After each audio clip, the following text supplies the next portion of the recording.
The Russian deployed 160 tanks and missiles to help China against the US in South China Sea.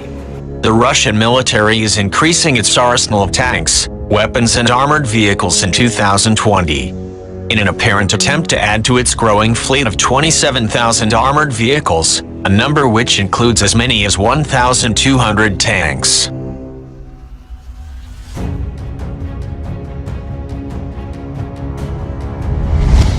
The Russian news agency quotes Deputy Defense Minister Alexei Krivoruchko as saying his country's military had received as many as 160 tanks during the first half of 2020. The tanks, according to the report, include many repaired, upgraded and refurbished T-72Bs and T-80s. The Russia's 12,000-strong fleet of tanks is twice that of the US 6,000 tanks, raising an interesting question about the prospects of a lengthy ground war.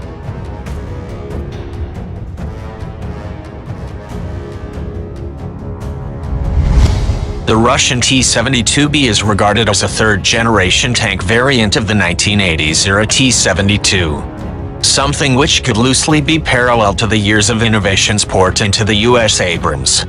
The arrival of more Russian tanks raises an interesting question. Just how much would it matter to have thousands of more tanks in any kind of protracted ground war?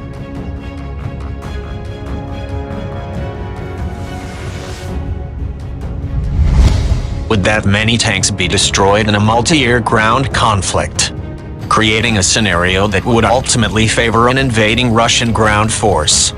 Interestingly, the global firepower breakdown cites that the US has more armored vehicles total compared to Russia.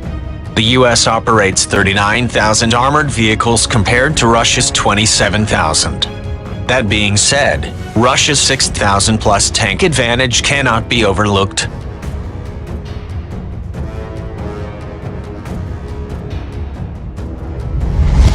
However, any modern war would also heavily rely upon air power. And the United States has more than twice the combat aircraft as Russia and nearly 5 times as many helicopters.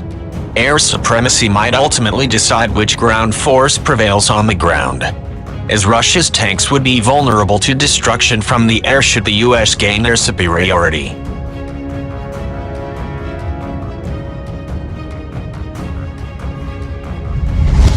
Perhaps the major tank advantage is one reason why a RAND Corporation study several years ago maintained that an invading Russian land force could quickly overrun the Baltics unless the US sent major reinforcements to the region. There are several other factors to consider, such as the current technological condition and sophistication of Russia's tanks.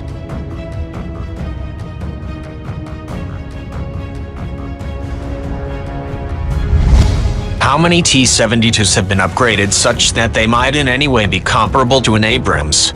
After all, even though many details related to technical upgrades to T-72Bs might not be available, it is unlikely that they rival the latest Abrams.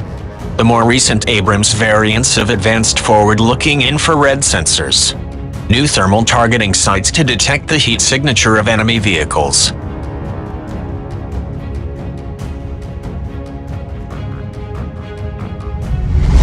new armor materials and multifunctional ammunition, among other things.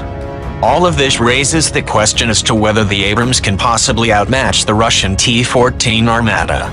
Finally, just how important are sheer numbers anyway? If an army is able to field a sizable, capable force, does an army really need 12,000 tanks? Wouldn't the range, accuracy, survivability and combat performance of a tank greatly outweigh sheer numbers?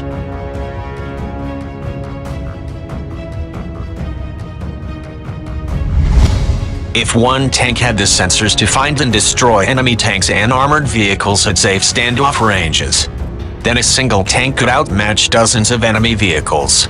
It is a similar concept to the F-35 in the air. It is engineered with so many advanced sensors and weapons